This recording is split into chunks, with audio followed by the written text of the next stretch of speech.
আজ আমি আলোচনা করব তুলা রাশির বিশাখা নক্ষত্রের জুলাই 2026 রাশিফল নিয়ে। এই রাশিফলে আমি প্রথমে আপনাদেরকে স্বাস্থ্যের বিষয়ে সতর্ক করব। যারা খাবার দাবার বিষয়ে নিয়মকানুন মেনে চলেন তাদেরকে আমি কিছু তারিখ বলছি। এই তারিখগুলোতে আপনারা খাবার দাবারের ব্যাপারে অবশ্যই সতর্কতা মেনে চলে তারপরে খাবেন। ভারী খাবার খাবেন না, দুপুরের পরে শাক খাবেন না। খাওয়ার আগে যদি কিছু এক্সারসাইজ আছে আপনারা সেগুলো করে নিতে পারেন তাহলে ভালো হয়। আমি তারিখগুলো বলছি। জুলাই মাসের 6, 7, 10, 13, 14, 21, 22, 24, 25, 28 এবং 29। এই তারিখগুলোতে যদি আপনারা খাবার নিয়ে সতর্ক থাকেন বা হালকা খাবার খান, কোনো স্পাইসি ফুড না খান, অবশ্যই আপনারা খাবার দাবার সংক্রান্ত সমস্যা থেকে মুক্ত থাকবেন। এরপরে আমরা অন্যান্য বিষয়ে চলে আসব, বিশেষ করে শুক্রের পজিশন নিয়ে। যেহেতু আপনার রাশির অধিপতি শুক্র, এই জন্য শুক্রের পজিশনটা একটু দেখা দরকার। শুক্র মাসের 1 থেকে 5 তারিখ পর্যন্ত বিপদ তারায় অবস্থানজনিত কারণে মাসের শুরুর অংশে আপনি বিপদ আপদে পড়তে পারেন। তবে শুভ গ্রহের প্রভাবে বিপদ থেকে আপনি বেঁচেও যাবেন, কিন্তু বিপদের কিছু পূর্বাভাস থাকবে।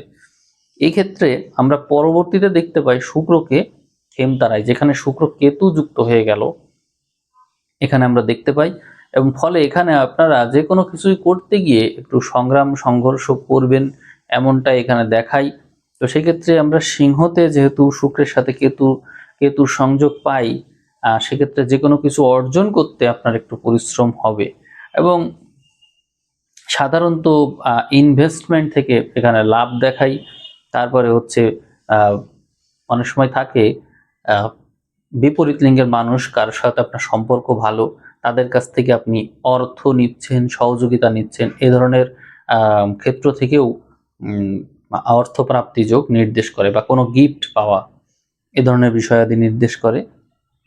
এছাড়াও বস্ত্র, পোশাক, এই সমস্ত পেশা, এই সমস্ত যদি আপনাদের কোনো আয়ের সোর্স হিসেবে থাকে বা আপনারা এটা নিয়ে ব্যবসা করেন, এরকম যদি হয় তো প্রচুর ইনকামের সুযোগ এখানে রয়েছে বস্ত্র থেকে। বা প্রসাধনী জাতীয় কোনো কিছু, বা হচ্ছে অলংকার জাতীয় কোনো কিছু যদি থাকে, এগুলো নিয়ে যদি আপনাদের বিজনেস থাকে, খুব ইনকাম এখান থেকে আসছে। এবং এই টাইমটাও বলা যায় 6 থেকে 15 তারিখ, এই টাইমটা। এরপরে 16 থেকে 25 তারিখে আমরা কিছু বিপদ আপদ পাই।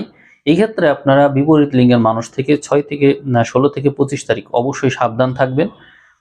বিপদ আপদের মাত্রা বেশি হবে, এবং যারা রোগ ব্যাধিতে ভুগছেন তাদের এই সময়ে রোগ ব্যাধির সম্ভাবনা বেশি থাকছে।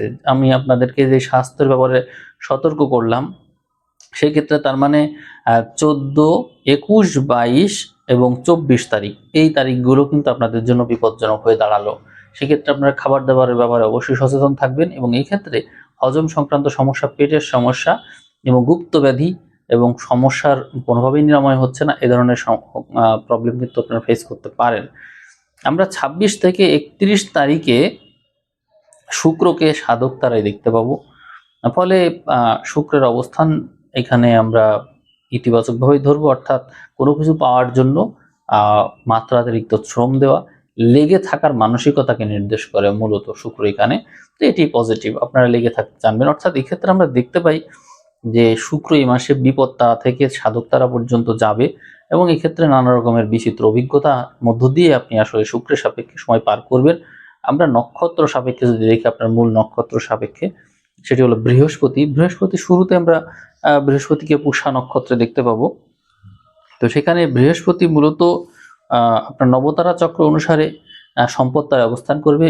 এটি অত্যন্ত শুভ, অর্থাৎ কর্মক্ষেত্রে আপনার সম্পদ লাভের যে সুযোগ বা চান্স, এটা অনেক মানে তুলনামূলকভাবে অনেক বেশি। এবং এখানে যারা চাকরি বাকরি করে প্রতিষ্ঠিত হতে যায়, তাদের জন্য এই সময়টা খুবই ভালো, কারণ ষষ্ঠে শনি আছে, রাজযোগকারী শনি ষষ্ঠে, এবং শনির নক্ষত্রেই এই বৃহস্পতি, যে নক্ষত্র অধিপতি, সে দশমে বসে আছে এবং সে শনিকে নির্দেশ করে।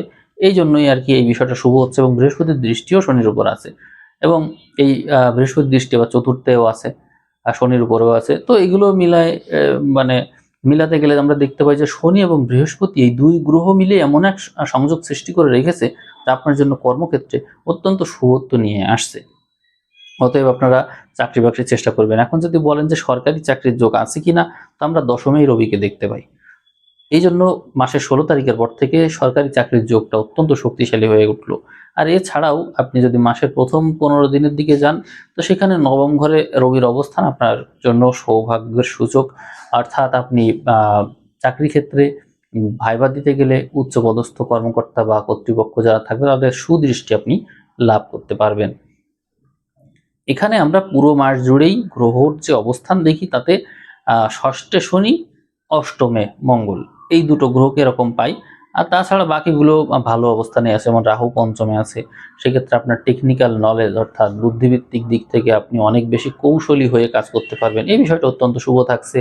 ওইদিকে আমরা মাসের 1 থেকে 15 তারিখ পর্যন্ত সময়ে রবিকে অবস্থান করতে দেখি একাদশপতি নবমে, যা অত্যন্ত শুভ, সৌভাগ্য সূচক, সৌভাগ্য বৃদ্ধি পায় সকল ক্ষেত্রে এই বিষয়টা থাকছে। আর দশমে তো গ্রহ বৃহস্পতি তো পার্মানেন্টলি আছেই। এরপরে শুরুর দিকে আমরা শুক্র এবং বুধকে তো পাই, এবং পরের দিকে আমরা বৃহস্পতির সাথে রবিকে পাই। অর্থাৎ দশম থেকে গ্রহ সরছে না, এবং দশমে বৃহস্পতি সর্বোচ্চ মানে সর্বদাই অবস্থান করছে পুরো মাস জুড়ে। এই ক্ষেত্রে তৃতীয় ও ষষ্ঠ পতি হিসেবে বৃহস্পতি দশমে থাকার কারণে যারা হাতের কাজ করে, হাতের কাজে উন্নতি প্রচুর থাকছে। অর্থাৎ যারা সার্ভিসিং এর সাথে যুক্ত আছে তারা অনেক অনেক ভালো করবে এই সময়ে। আর যারা চাকরি বাকরির সাথে আছে তারাও অনেক ভালো করবে। এই ক্ষেত্রে ব্যবসা বাণিজ্য যারা করে, অর্থাৎ সপ্তম পতির অষ্টম অবস্থান, ব্যবসা বাণিজ্যের ক্ষেত্রে আমি বলবো যারা বিদেশের সাথে সংশ্লিষ্ট হয়ে বিজনেস করবে, বা এমন কোনো বিষয় যেগুলো আসলে খনি বা ভূমি, বা যেগুলো আসলে তল থেকে তুলতে হয়, বা হচ্ছে চোখে সাধারণত পড়ে না, বা মানুষের জীবন বাঁচাতে পারে, এই ধরনের ম্যাটেরিয়াল নিয়ে যারা বিজনেস করে ওদের উন্নতিটা এই সময় বেশি থাকছে। এছাড়াও আদিভৌতিক বিষয় বা আমি যে বিষয় নিয়ে কথা বলছি, অ্যাস্ট্রোলজি বা কনসালটেন্সি, এই সমস্ত বিষয়ে, ওষুধপত্রাদি বিষয়ে ওই সময় ব্যবসার মাধ্যমে লাভবান হওয়ার যথেষ্ট সুযোগ রয়েছে। এই ক্ষেত্রে আমরা দ্বিতীয় পতিকে যেহেতু অষ্টমে দেখতে পাচ্ছি, তবে দ্বিতীয় পতির দৃষ্টি দ্বিতীয় ঘরেই আছে, কিন্তু সপ্তম পতি অষ্টমে থাকার কারণে আমি রিলেশনশিপ বিষয়টা, বিবাহ বিষয়কে শুভ হিসেবে দেখছি না। আপনাদের খুব সতর্ক থাকতে হবে। এই সময় দেখবেন যে সম্পর্ক ভাঙবে, কথাবার্তা হবে না, দুইজন আলাদা থাকা, মুখ দেখাদেখি বন্ধ, বিচ্ছেদ হয়ে যেতে পারে, এরকম নানান সমস্যা এই সময় থাকবে।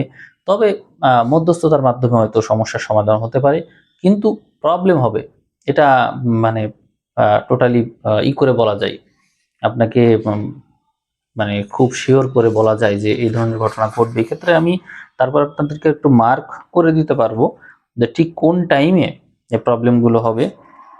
আমরা একটু নবতারা দিকেই বলবো। এখানে বধ তারাতে আমরা মঙ্গলকে দেখব। তো মঙ্গলকে আমরা দেখতে পাই 6 তারিখ থেকে 20 তারিখ পর্যন্ত। তো সেই ক্ষেত্রে স্বাস্থ্যের ব্যাপারে তো আমি সতর্ক করেছি। আপনারা সম্পদ এবং আপনাদের স্পাউস, আপনাদের জীবন সঙ্গী, এই দুই ব্যাপারে, অর্থাৎ 6 তারিখ থেকে 20 তারিখ যে সময়টা, এই সময়ে সম্পদের ব্যাপক ব্যাপক অপব্যয় এবং হচ্ছে জীবন সঙ্গীর সাথে দূরত্বের কারণে যথেষ্ট অপব্যয় নির্দেশ করে। তাহলে আমরা 6 তারিখ থেকে 20 তারিখ পর্যন্ত টাইম পাচ্ছি, যেখানে মঙ্গলের একটা নেতিবাচক অবস্থান আপনাদেরকে অর্থনৈতিকভাবে ক্ষতিগ্রস্ত করবে, এবং জীবন সঙ্গীর সাথে নানা রকমের কথা কাটাকাটি, দূরত্বের কারণে খরচ যথেষ্ট বৃদ্ধি করবে।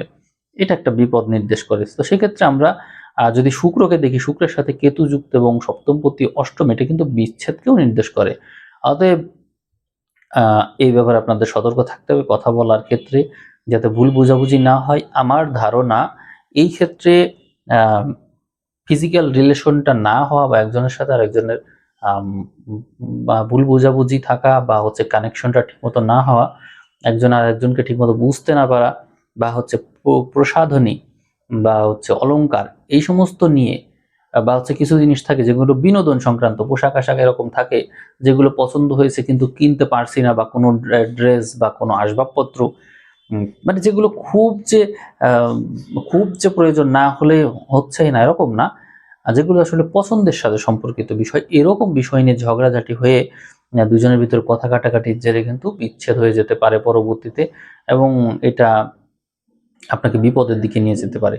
তো টাইম ওই যে বললাম যে মঙ্গল সাপেক্ষে 6 তারিখ থেকে 20 তারিখ, এবং এদিকে শুক্রও কিন্তু 16 তারিখ থেকে 25 তারিখ নির্দেশ করে। অর্থাৎ আমরা এই 6 থেকে 25 তারিখ পর্যন্ত শুক্র এবং মঙ্গল সাপেক্ষে হিসাব করলে কিন্তু একটা প্রবলেমেটিক টাইম পেয়ে যায়। আপনারা অবশ্যই এই ব্যাপারগুলো খেয়াল রাখবেন, অর্থাৎ আপনি জানেন যে আপনার সমস্যা হবে। সেই ক্ষেত্রে জীবনসঙ্গীর সাথে আচরণের ক্ষেত্রে অবশ্যই একটু সহনশীল হয়ে আচরণ করতে হবে। আপনার আপনার যে ব্যাপারটা রয়েছে সেটা হচ্ছে আপনি স্পষ্টবাদী, সৎ এবং জ্ঞানী। কথা স্পষ্ট বলেন, কথা ঘুরিয়ে পেঁচিয়ে বলতে পারেন না বা পছন্দও করেন না। তো এইটা মানে আপনার যে স্পাউস সে হয়তো এগুলো এই সময়ে পছন্দ করবে না, ডিরেক্ট কথা বলা পছন্দ করবে না। তো এই কারণেই হতে পারে প্রবলেমগুলো। এবং আপনি যেহেতু খুব হিসাবী মানুষ, জ্ঞানী, বিচক্ষণ, সেক্ষেত্রে দেখা যায় অপব্যয়টা পছন্দ করেন না। তো এই ক্ষেত্রে অপব্যয় করতে গেলেই আপনি ওই বিষয়টাকে হয়তো একটু করবেন, ধরবেন, তখন হয়তো প্রবলেম হতে পারে। এখানে আসলে একটু যেভাবে যেভাবে হলে মানিয়ে চলা যায়, অর্থাৎ টাইমটাকে পাস করতে হবে, এই হচ্ছে মূল কথা। আমরা শুক্র এবং কেতু আলাদা হওয়ার অপেক্ষায় থাকবো, কারণ শুক্রের সাথে কেতু যুক্ত হলে আধ্যাত্মিকভাবে ভালো, সাংসারিক জীবনে যথেষ্ট কষ্ট দেয়। এই ক্ষেত্রে আপনারা ফিজিক্যাল রিলেশন করেও তার মধ্যে কোনো আনন্দ পাবেন না, এবং একজনের প্রতি একজনের অ্যাট্রাকশন কাজ করবে না। এটা হচ্ছে মূল কথা। আপনারা নিজেরাও জানেন যে কেতু যেখানে থাকে সেই ঘরটাকে টোটালি মোহ মোহ মুক্ত করে দেয়। সেক্ষেত্রে শুক্রই যদি এখানে থাকে তাহলে আপনার তো বাঁচার আকাঙ্ক্ষাই থাকবে না, উদাসীনতা চলে আসবে। আয় করবেন, রোজগার করবেন, কিন্তু তার প্রতি কোনো আগ্রহ থাকবে না। এরকম কিছু কিছু মানসিকতা লক্ষ্য করা যাবে। তো এই বিষয়গুলো যেহেতু জানলেন, এগুলো প্রাপ্তিযোগের ভিতরে ধরতে হবে, অর্থাৎ ভালোই পান মন্দই পান সবই প্রাপ্তি। আমরা বলবো যে অর্থনৈতিক দিক থেকে যদি আপনি লাভবান হতে চান তাহলে বিনোদন সংক্রান্ত বিষয় যা আমাদের কেনার ইচ্ছা নাই, কিন্তু দেখে ভালো লাগছে, ইনস্ট্যান্ট মনে হলো, কিনে ফেলি। এই যে আবেগিক বিষয়ের সাথে সংশ্লিষ্ট হয়ে কোনো ব্যয় হয়ে যাওয়া, এটিই মূলত শুক্র কেতুর সংযোগে হয়ে থাকে। তো যদি আপনাদের বিজনেস থাকে তো ওইভাবে আয়টাই বেশি। আবার যদি কেউ প্রজেক্ট নিয়ে কাজ করে বা ওই সংক্রান্ত বিষয় যে অ্যানালাইসিস করে বা হচ্ছে কোনো কিছুর ডিপ অ্যানালাইসিস এর মাধ্যমে, রিসার্চের মাধ্যমে যদি এগোন, এই সমস্ত ব্যাপারে আসলে ইনকামটা বেশি। আমরা দেখি পরবর্তীতে কি আছে। আমরা এখানে বিনিয়োগটা দেখব। বিনিয়োগের ক্ষেত্রে শুভত্বের মাত্রা অনেক। যারা শেয়ার বাজারে ইনভেস্ট করতে চান তাদের জন্য খুব শুভ আছে। একাধিক বিষয়ে আপনারা ইনভেস্ট করলে ভালো করবেন। আর পুরো মাসই এখানে বুধের প্রভাবটা রয়েছে, এই জন্য আপনারা ব্যবসা বাণিজ্যে এবং বিনিয়োগের ক্ষেত্রে যথেষ্ট লাভবান হবেন। অবশ্যই বিনিয়োগ করবেন যদি সুযোগ থাকে। আর চাকরির জন্য বলবো, চাকরির ক্ষেত্রটা অত্যন্ত শুভ আছে। ষষ্ঠ এবং দশম ঘর খুব শুভ, এবং নবম এবং একাদশের বল থাকছে তার সাথে। অতএব চাকরি বাকরির জন্য ভালো করে চেষ্টা করুন। সরকারি চাকরির যোগ রয়েছে, যেটা বললামই আপনাদের। শুরুর দিকে পাবেন ভাই ভাই সহায়তা, আর পরবর্তী অংশে 15 তারিখের পর থেকে পাবেন সরাসরি সরকারি চাকরি। এরকম সময় যেহেতু আসছে, আপনি অবশ্যই ট্রাই তো অবশ্যই করবেন। আর বাড়ি গাড়ি জমি জমা ক্রয় বিক্রয়ের ক্ষেত্রে শুভত্ব রয়েছে, আপনারা এই বিষয়ে ট্রাই করতে পারেন, এখানে আপনারা লাভবান হবেন। আর প্রেম বিবাহের ক্ষেত্রে বলবো প্রেমের ক্ষেত্রটাও শুভ না, বিবাহের ক্ষেত্রটা এই সময় শুভ না। অর্থাৎ উভয় ক্ষেত্রেই বিপরীত লিঙ্গের মানুষের কাছ থেকে এই মাসে খুব ঝামেলা আছে। আমি আগেও টাইম বলেছি আর বলছি না, আপনারা বিপরীত লিঙ্গের মানুষ থেকে একটু সাবধান থাকবেন।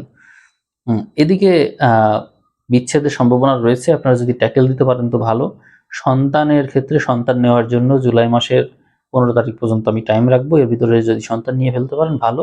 নইলে আবার যখন সন্তান জন্ম হবে পরবর্তীতে, তখন শনি নিঃস্ত হয়ে যেতে পারে, এই প্রবলেম থাকছে। আপনারা একটু নিজেরা হিসাব করে দেখতে পারেন। জুলাইয়ের 15 তারিখ পর্যন্ত মনে হয় টাইম নিলে ভালো হয়।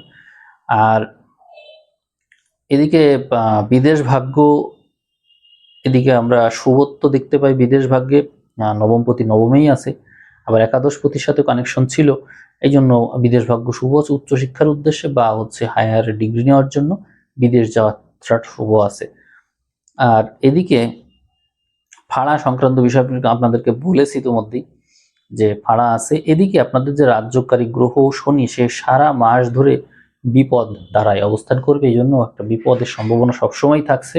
কর্মক্ষেত্রেও আপনারা দেখবেন যে নানা রকমের বিপদ আপদ, চাপ, মানসিক চাপ এগুলো সবসময় থাকবে আপনাদের।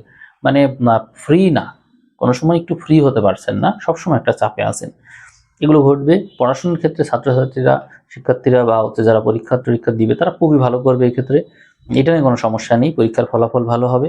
এবং সার্ভিসের ক্ষেত্রে আপনাদের মাত্রাতিরিক্ত পরিশ্রম করতে হবে, অনেক দায়িত্ব নিতে হবে এবং ক্ষেত্র বিশেষ অনেক বিপদ আপদের সম্মুখীনও হতে হবে।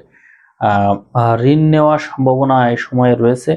আপনারা বাড়ির জন্য বা হচ্ছে কোনো শখের কোনো কিছু করার জন্য বা সন্তানাদির জন্য বা পছন্দের কোনো মানুষ আছে তার কারণে, এই ধরনের সিচুয়েশনের কারণে আপনার লোন নেওয়ার সম্ভাবনাটা বেশি। এই সময় আমরা প্রমোশন দেখতে পাই, প্রমোশন, উচ্চ র্যাঙ্কে যাওয়ার যে সুযোগ সেটি এই সময় আছে। ট্রান্সফারের ক্ষেত্রে আমরা ভালো জায়গায় ট্রান্সফার দেখি। এক্ষেত্রে আমরা কারোর মধ্যস্থতা নিয়ে যদি এগোই, কারোর হেল্প নিয়ে, তাহলে ভালো হয় ট্রান্সফারের ক্ষেত্রে। নইলে আবার কর্মক্ষেত্রের পরিবেশটা আবার একটু কঠিন হয়ে যায়। উচ্চশিক্ষা শুভ রয়েছে, আপনার উচ্চশিক্ষার জন্য অবশ্যই ট্রাই করতে পারেন। এক্ষেত্রে উচ্চশিক্ষার মাধ্যমে বিদেশে ভবিষ্যৎ অবস্থান করার যে পরিকল্পনা, এই সময় আপনারা করতে পারবেন এবং যদি সম্ভব হয় এই সময় পরিকল্পনা করবেন। ব্যবসা বাণিজ্য অত্যন্ত শুভ আছে, আপনারা এই বিষয়ে অবশ্যই ট্রাই করবেন। তবে মনে রাখতে হবে যে ব্যবসা বাণিজ্য সব বিষয় শুভ না, বৈদেশিক ক্ষেত্রটাই শুভ বেশি। আর হচ্ছে যেগুলো মানুষের প্রাণ বাঁচাতে পারে এই ধরনের বিষয়, খনি সংক্রান্ত বিষয় শুভ। মামলা মোকদ্দমায় কিন্তু আপনি এ সময় ধরা খেতে পারেন, এই প্রবলেমগুলো আছে। বিশেষ করে বিপরীত লিঙ্গ সংক্রান্ত বিষয়ে আপনার বিপদ আপদের মাত্রা অনেক বেশি। এছাড়া জমি জমা সংক্রান্ত বিষয়ও এখানে না যুক্ত হচ্ছে। দৈব প্রাপ্তির ক্ষেত্রে আপনার দৈব ভাগ্যটা যথেষ্ট ভালো। আমরা নবম এবং একাদশে সবসময় গ্রহ দেখতে পাই, এই জন্য দৈব ভাগ্য ভালো আছে। তো আপনারা এই যে এতক্ষণ কথা শুনলেন, শুনে হয়তো আপনার মনে হতে পারে যে কিছু কিছু টপিক বাদ পড়েছে। আসলে সব মনে আসে না, বলাও যায় না, আপনারা নিজেরা কমেন্ট করে বলতেও পারেন। তো ভিডিওর ভিউ আশা করব 5000 ক্রস করবে, করার কথা, তাহলে আমি আপনাদেরকে আরও একটা ভিডিও দিতে পারবো।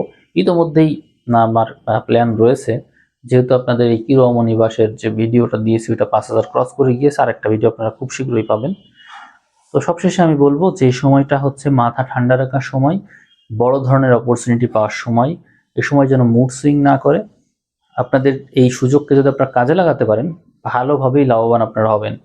আর বিপরীত লিঙ্গের মানুষের প্রতি বা স্পাউসের প্রতি এতটাও আবেগ দেখাবেন না। আমি জানি তুলা রাশির মানুষের মধ্যে আবেগের মাত্রাটা অনেক বেশি, তারা সবসময় ভাবে সামনের মানুষটার কোনো অসুবিধা হচ্ছে কিনা, এরকম ভাবতে গিয়ে আসলে নিজের জীবনের আসলে 12টা বাজিয়ে ফেলেন আপনারা।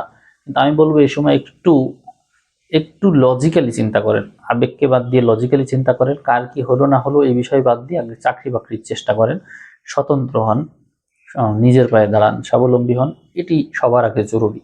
তুলা রাশির মানুষের যদি টাকা পয়সা না থাকে তাহলে তার শেষ জীবন কিন্তু ভালো যায় না। কিরোর অমনিবাস বইয়ে কিন্তু এই কথা বারবার বলা আছে। আপনারা অবশ্যই এই সময়ে শুভ যে সংযোগ আছে সেটিকে কাজে লাগিয়ে ভালো কিছু করবেন। ভালো কিছু হলে অবশ্যই কমেন্টে জানাবেন যে আপনারা পেরেছেন। আমি আর ভিডিও দীর্ঘায়িত করছি না, সবাই ভালো থাকবেন। সবাইকে অসংখ্য ধন্যবাদ জানিয়ে আজকের ভিডিও আমি এখানে শেষ করলাম।